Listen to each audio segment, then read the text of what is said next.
Hello there, Ray here. Today guys, we'll be looking into piglings and how you can get large amounts of them. And by using cool mechanics, make yourself your very own AFK pigling farm. Plus, I'll be showing how you guys can get free loot out of these guys. And if you'd like to learn about more cool farms for 1.16, I have a bunch of them linked down below in the description, including all the trades that the piglings give you and how rare each are. Now let's see what is the best way to farm these new mobs up.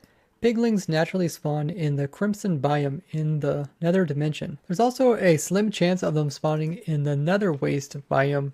They can spawn with either crossbows, golden swords, or nothing in their hand. They can also spawn with armor that is gold as well, but it's really rare to find one that has a full set of gold armor. If you would kill a pigling, they don't drop any normal items, but they do have a chance of dropping their armor as well as their swords or weapons that they're holding. So here you see I got the golden sword as well as the gold leggings. And if you kill one with a crossbow, they will drop the crossbow with the same percentage of them dropping like armor or weapons, which is 8.5% chance, and looting does help. There's also a high chance of babies spawning part of their group as well. And they don't have any type of weapons or gear, but they will pick up items that they find on the ground. Both the piglings as well as the hoglings have the same chance of spawning in the Crimson biome. Piglings as well as hoglings currently have a persistence required tag, meaning that they will spawn into the game naturally, but they will not be able to despawn. This most likely will have to change, otherwise your world will get completely full of these guys. They are a hostile mob and count towards the hostile mob cap, and do need reduced light in order to spawn. They also will not spawn on top of the nether wart blocks, either the red variation or the blue one. Piglins are also naturally scared of the soul fire, which are these blue flames that generate in the soul sand valley, and are also scared of the soul torches as well as the soul lanterns. Taking this all into account, the best place to put in a farm for a piglin is in the Crimson Forest biome, as their spawn rates here are higher than the other biomes. We also built the farm above the bedrock. This is because there is a lot of spawning spaces for the piglins to end up spawning down here, and to be able to avoid that without removing all those areas is just to go above where there is a big vacancy. And if you're curious how to get up here above the bedrock ceiling, I did a nice video showing a few different ways to do that, which I'll link in the description. And mobs don't spawn on top of the bedrock, and we know the piglings don't spawn on top of the netherwart blocks, meaning there's nowhere for them to spawn other than inside of our farm. Mobs also only spawn so far away from the players, and that is a distance of 128 meters radius from the player. So if the player is way up in the air, there's a big sphere around where the mobs can spawn. And if we stand on top of our farm, that means the lowest part of the sphere will allow mobs to spawn on top of it. You can see how fast they spawn on this. And also here above the bedrock ceiling, there is quite a bit of room for a player to be able to get high enough up so that he doesn't allow mobs to spawn below the bedrock. Now hoglings as well as pigmen are also mobs that could spawn in this dimension, so to prevent hoglings from spawning here, we want to make sure there's no area big enough for them to actually fit in. Notice how big these guys are? If we hit F3 plus B, we can see the hitboxes of these guys. They are quite large, and these guys were able to spawn up here on top. So we want to make sure that any part that we don't want the farm to have mobs spawn on, we need to cover it up with the block that mobs are unable to spawn on. So something like redstone components will actually prevent mobs from spawning, so we can put something like buttons across all these exposed blocks here. That way they can't spawn up here. Now if the game tries to spawn in a mob, nothing will be able to spawn up here where these buttons are. And the hoglings won't be able to fit down here. Notice how big they are and they're touching the sides. And the game won't spawn in a mob if it's touching a block like that. So the only thing that will spawn in here are piglings as well as zombie pigmen. Now zombie pigmen are quite rare to spawn in, but they can. And the way that we deal with them is we give some of their favorite items to look at, which is a turtle egg. So they'll see this turtle egg over here and they'll try to get close to it. And what they'll do is walk over here. They see these trapdoors as something that they can walk over, so they'll try to hop and try to go through them, but they won't be able to. Instead they'll fall downwards. You can kind of watch this guy do it. He walks forward, he tries to hop over it, but he can't, and he ends up falling down here. Then they'll try to get close as possible to the turtle egg, which allows them to get right beside this drop chute. And that way, whenever another mob comes through, they can easily push these guys out of the way and down into the killing chamber. But the majority of the time, you're going to have the piglins come in and spawn into these little areas here. And the reason why they are running so much is because we actually put some of those soul torches back here, which they are afraid of. And Cheater Code looked into the Minecraft code and seen how these guys are actually afraid of the torches. If there is a soul torch within a 8-block radius around them, they will try to move away from it, and they check this every so often. So any of the guys that spawn here are going to try to move away from these soul torches and walk this way. Do the same thing as a pigman. They'll try to hop to escape, but they'll fall down here. Down here we have another soul torch at the ends of this, and this will allow them to be afraid as well, and they'll eventually walk away from that, which will make them walk across these trapdoors. From here they will fall straight downwards, where upon hitting the ground they will immediately die. Now the piglings don't drop any unique items, as I've said before, but you can set this up so that they fall down and the player could kill them if you wanted to. We set up the bottom portion of this specifically to take advantage of the piglings bartering system. And the way their bartering system works is if they pick up a gold ingot, they'll actually kind of do a trade where they'll give a different type of item back to the player. And if you want to learn more how the bartering system works, I did an entire video going into in-depth about all the items and how rare they are and how's the best way to trade with these guys. Now during our snapshot stream, we discovered something really cool, which is if the pigling picks up one of these gold ingots and he gives some other item in return, if he dies while holding this ingot in his hand, he will actually return the ingot as a dropped item as well. This means that you get the same ingot back again that you gave to him.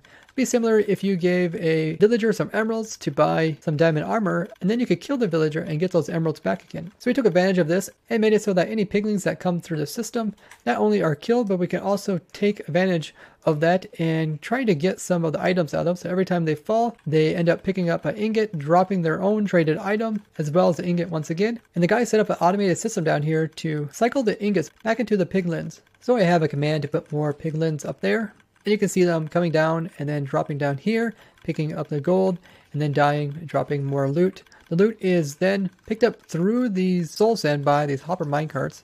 And these are just pushed into the corners of 4 different hoppers to pull the items out much faster than just one hopper, as hopper minecarts can pull out items very quickly, but normal hoppers are kind of slow. So by spreading the load over 4 different hoppers, we can speed up the process of getting the items into this chest over here. Inside these chests, you'll mostly see all the different items that the piglins will barter for. And the piglins don't even need a player there to be bartering, they just need to have an item ingot near them. So you can see the wide range of stuff that we got for them. And if you would kill them by player means, they'll also drop their swords as well as armor and crossbows. And there is quite a few loot we got from these guys so far. Now the gold ingots are also going down into this chest here, but we also have some item filters which are pulling them out, taking them back up this item elevator here, and putting them into the recycling chamber, which just dispenses them for the piglings to pick up once again. Kind of lines them against the edge because piglings can pick up gold ingots within 1 block of them, so even ones that land over here are able to pick those up. So there's some redstone that goes to this dropper clock, which takes items up. There's also a system that recycles items so they don't despawn. So every so often we allow it for the items to get recycled over, up, and dropped again. Otherwise, after 5 minutes, items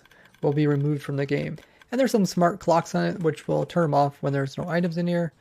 Same goes for this one up here. Once it's done dispensing, it can turn off. And then there's also a clock which will kind of allow all the items to get dropped into the hopper below. This is the one that we set for just under 5 minutes, and that way we don't lose them to despawning. This weird glitch that we found to do with infinite bartering probably won't stick around in the game, but getting a lot of piglings to do some bartering with will be very useful in your world, because you can turn all that gold that you have into a new way to farm up items. So you want to give yourselves a lot of piglings so you can do all that trade with them. So by coming in here and just switching this out with some blocks so they don't die from the fall damage or the wither roses down below, we can go ahead and test it and watch these guys accumulate in there. And since they have that persistence required, they'll continue to spawn and end up down there, but they won't be able to despawn. So we're going to go 120 blocks above the farm or to the very top of the world, and this is where we can AFK, and the piglins will be able to spawn down below. Anyway, looking at this F3 screen, this number that over here is E, shows the number of entities over the total number of entities. So we have approximately 13 piglins down there. Let's go down and check on how many piglins we got in the drop chute. You can see they are spawning even before our eyes, and look at all of them down here. Captured a bunch of them. Now notice how over here we have some pigmen spawning on these huge fungi. And this is because although the hoglings and piglins can't spawn on this, pigmen still can. That's one way you can kind of get pigmen to spawn without having the piglin spawn. Now these guys also will pick up armor, so you can put some OP armor on them, and you can also give them better weapons, and they will automatically fight stuff like hoglins or wither skeletons. But remember, if you're going to go ahead and trade them up close, make sure you wear some gold armor, otherwise they will be aggressive towards you. It's pretty cool that they gave us the mechanics of the being afraid of the soul fire, allowing us to kind of push them away from platforms without needing any redstone. Now you could come in here with like a slimestone pusher, but with this setup here, you don't actually need any redstone whatsoever. And even a small setup like this is quite efficient, but you can go ahead and you can put this like on both sides. You can also stack this up if you want to have more spawning spaces. Overall, the piglins are a very fascinating mob, being somewhat like a villager, but also being somewhat like a hostile mob.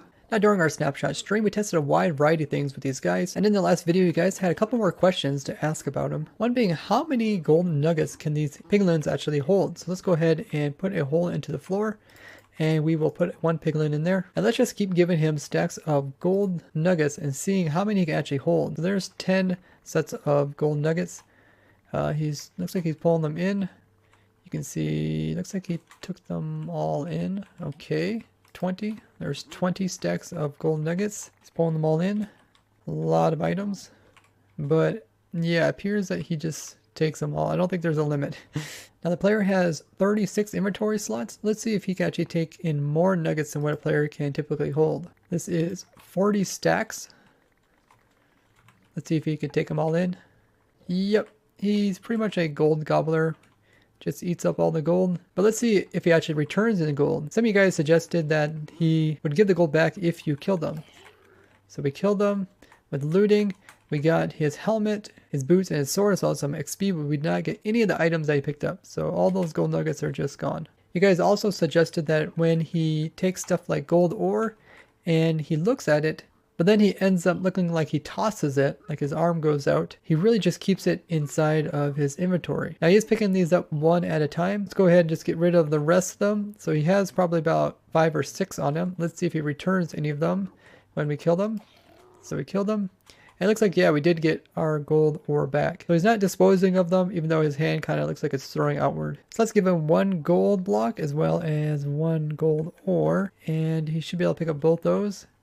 And we can actually check his inventory with the command. There, his inventory right there. And you can see right here in his hand, he's holding the gold block. And in his inventory, he has the gold ore store, just one of them currently. So very similar to like villagers who have inventories to hold crops. These guys have inventories to hold gold items. But it seems like there's currently a bug to do with the gold nuggets. And maybe that's an unused feature. Maybe they're going to have that as a way to like breed 2 piglins together. Or maybe a way to kind of become like friends with them. Now, if you guys have any more questions you want us to test out, let us know in the comments. And don't forget about our upcoming snapshot testing stream this Wednesday, and make sure to turn on your notifications, as well as follow me on my other social links so you'll get notified of when we go live. And remember to drop a like on the video, as well as share it with other Minecrafters so they can learn about the new ways of farming up the new pigling mob.